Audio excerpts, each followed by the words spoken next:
It's not the kind of dip in a little pool that you want to take, Carlene. No. But a normal pool, you know, when we're prepared to go in with bathing suit and everything, that would feel really refreshing today because it is hot. And it's been hot since like 8 a.m. because I was up at that time for a change. That's the key. You were up at that time. My dog was happy. Never up that early. I know, I'm never up at 8 a.m. But yes, it was hot early today. Marcella noticed, a lot of people noticed out there. It was hot and steamy. We got right to the heat after quite an active night. Current temperatures, we have 80s across the valleys. We're also looking at 77 degrees for Fallbrook, 79 degrees for downtown. You also have 77 degrees currently for Julian, 95 degrees in Borrego Springs, where the daytime high did not hit triple digits, but was shy by 1 degree, and that was at 99.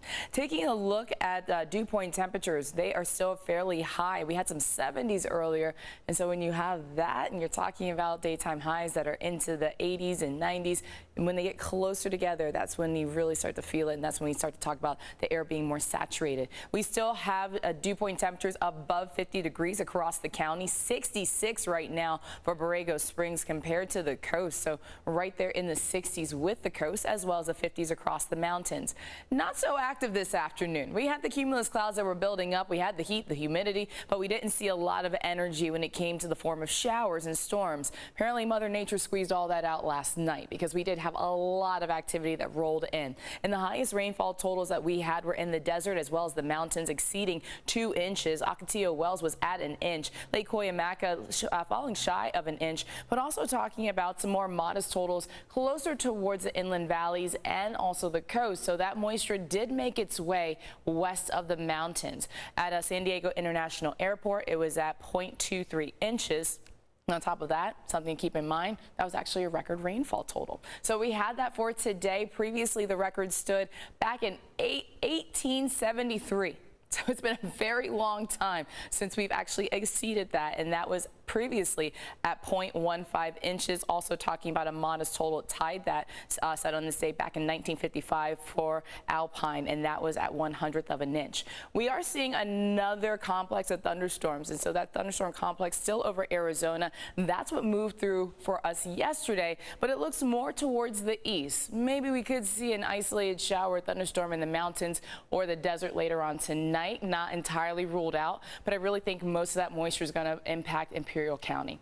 Taking a look at your 8-day microclimate forecast.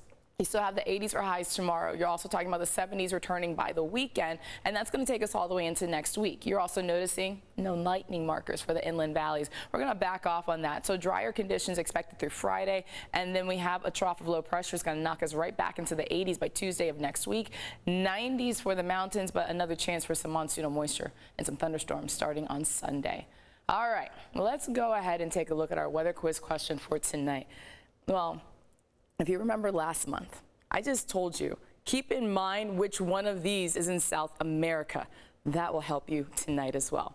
Referred to as the Patagonia Ice Sheet or Southern Patagonia Ice Field, it's located near which mountain in South America? D, final answer, Rushmore. So I was inspired by you because you said Rushmore last month, so I added that just for you, Jesse. You're welcome. Yes. Is it A, the Andes? Is it B, Santa Rosa? C, Everest? Or D, Rushmore? Well, if you think you know the answer, just head to our website, cbs8.com/weatherquiz to make your guess. You could win a family 4-pack of tickets to SeaWorld San Diego, plus a parking pass. 3 lucky families this time. You can enjoy all the rides, the shows, the attractions, and it's all sponsored by Corky's Pest Control. You get your new weather quiz question every Monday through Friday during this newscast and our 7 a.m. Good luck.